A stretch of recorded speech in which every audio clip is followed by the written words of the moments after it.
రాజమండ్రి నగర శివారులో పులి సంచారం కలకలం రేపుతోంది. సీసీ కెమెరాల్లో రికార్డైన దృశ్యాలతో అటవీ శాఖ అధికారులు అప్రమత్తమయ్యారు. స్థానిక ప్రజలకు సమాచారం అందించి జాగ్రత్తగా ఉండాలని అధికారులు సూచించారు.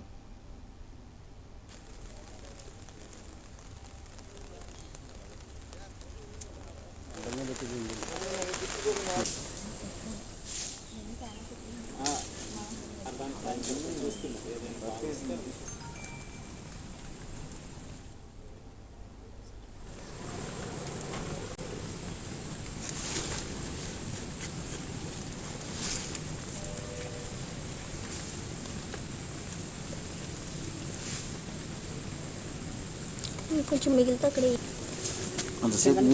వాటర్ పడకుండానా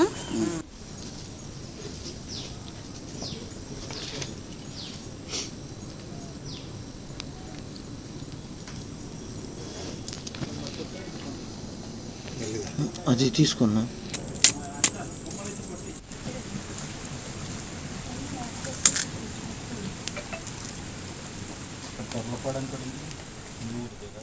మన రాజనగరం నియోజకవర్గం ఈ యొక్క రాజమండ్రి పరిసర ప్రాంతాల్లో నేషనల్ హైవేని ఆనుకుని ఉన్నటువంటి ఫారెస్ట్ ఏరియాలో చిరుతపులి సంచరిస్తున్నట్లుగా ఫారెస్ట్ అధికారులు వాళ్ళ సందేహాన్ని వ్యక్తం చేస్తున్నారు.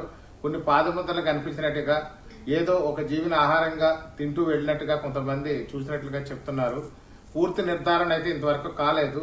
రేపటికల్లా పూర్తి నిర్ధారణ అవుద్ది. అయినప్పటికీ కూడా ఈ యొక్క రాజమండ్రి నుంచి అడవి ద్వారా శ్రీరాంపురం రోడ్లో వెళ్లేవారు మరియు నేషనల్ హైవేలో ఫారెస్ట్ ఏరియాలోకి వెళ్లేవారు కూడా ప్రతి ఒక్కరు కూడా జాగ్రత్త వహించి మీ యొక్క ప్రాణాలను రక్షించుకోవాల్సిందిగా మిమ్మల్ని అందరినీ కోరుతున్నాము. ఎందుకంటే ప్రమాదం జరిగిన తర్వాత మనం సరి చేసుకునే దానికంటే ముందుగా జాగ్రత్త వహిస్తే మన ప్రాణాలు మనం రక్షించుకోవచ్చు. అడవి మార్గంలో ఎవరు కూడా తిరగొద్దని చెప్పేసి హెచ్చరిస్తున్నాం.